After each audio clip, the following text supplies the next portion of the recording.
Today is a video to help you feel warm and fuzzy inside and get you feeling a little more motivated wherever you're at in your physical rebuilding process. So today I've got two comments I want to share that'll make you feel good. The first is from Asia in NC.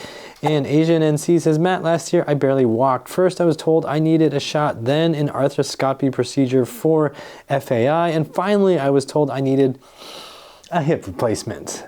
I learned so much from you and the FAI fix. I stopped going to see any new doctors and now I'm walking and going to the gym. Okay, let's pause. How awesome is that? Nice job, Asia in NC. No longer looking for the saviors outside of yourself, but rather figuring out how to save yourself. So awesome. I can't run yet, but most importantly, I don't think anymore that my life is over. I was also severely depressed. I'm not exaggerating if I say you saved my life. Thank you. Asia in NC, thank you very much for commenting on my previous video and sharing this story so other people can hear it and read it. I'm gonna link to the original video so people can go see and comment on this. If you'd like to offer words of encouragement and support and thank Asia in NC for the inspiration, you may do so. I just wanna say that for anybody out there who is struggling with something, especially hip pain, you should know that the depression and the anxiety are pretty much to be expected. If you are feeling like your hips are not working well, if you feel like, man, I can't walk, I can't run, I can't do all these things, you are gonna very likely feel depressed. And I would argue that it's a logical consequence of your body no longer functioning as well as you know it should. If you're in your 30s, your 40s, your 50s, your 60s, your 70s even, your 80s even, whatever age, and you feel like, man, I have the will, but I just don't have the physical power, it's gonna feel really frustrating. And that's normal. And especially when you're younger, when you really don't have any physiological excuse for why your body is not functioning so well, it can be downright depressing. And I used to look at my future when I was back in my 20s and everything was terrible. I just used to look at my future and think, wow, I might as well die now because my body hurts so much. This is unbearable. If you are having those thoughts, know that your life is not over, and if you put in some time, some effort, if you suffer through some frustration, you can make your whole life and your body a lot better. You just got to rebuild your body. Okay, so that's the lesson from Asia in NC. She, I believe it's a she, was told you need hip replacement. First you need arthroscopy, and then, well, you're so bad you need hip replacement. But now, already making improvements within 1 year on her own.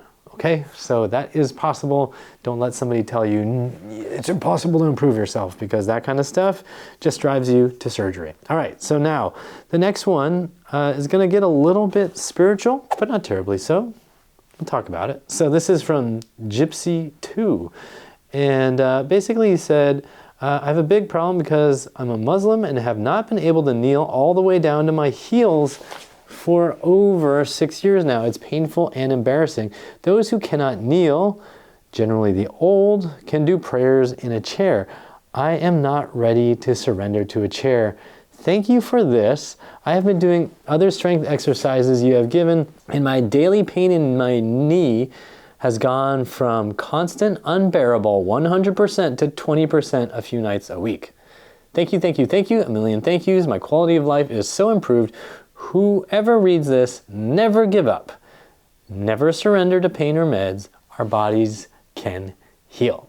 Now, I don't care what religion you are. I don't care if you're Muslim. I don't care if you're a Christian, Catholic, Jewish, Zoroastrian, Taoist, Deist. I don't care if you're a Zen Buddhist monk or you are some kind of Hindu warrior. If you have any kind of a spiritual side, a belief in any sort of higher power or all-pervasive, all-joining force in the universe, then you probably have some kind of ritual or something that you turn to physically that helps you connect with that sense of that external power. Maybe you like to kneel down in prayer. Maybe you go to a church and you stand up, sit down, crouch, kneel. Maybe you have certain prayer rituals that require you to get down on your knees and bend. Maybe it's yoga. Maybe it's in your living room or in a quiet space in the den that you just like to do something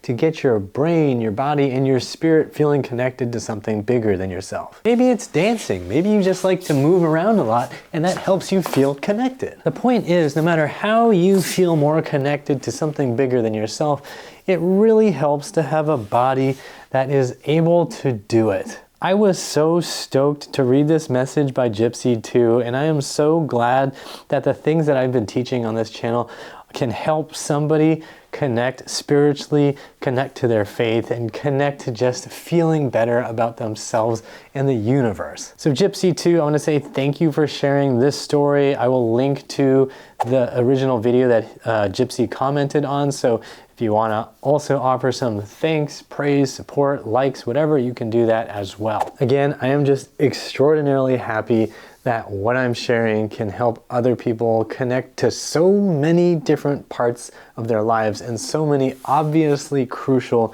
parts of their lives. So the lesson today from Asia in NC and also from Gypsy 2 is never, ever give up. Unless maybe if you are a super hardcore, rabidly atheistic existentialist, in which case you're probably so filled with dread and anger and fury and frustration all the time, maybe you should give up. I'm just kidding, you shouldn't give up, but maybe you should think about giving up certain beliefs and habits and things that you do that kind of annoy people. Not speaking from a pulpit, I'm speaking from experience here. That's it for this video. If you want to support this channel, use the donate button you'll find in the description box or the join and thanks buttons on YouTube. Like, share, and subscribe with the bell notification on. And as always, I hope you remember that pain sucks. Life shouldn't.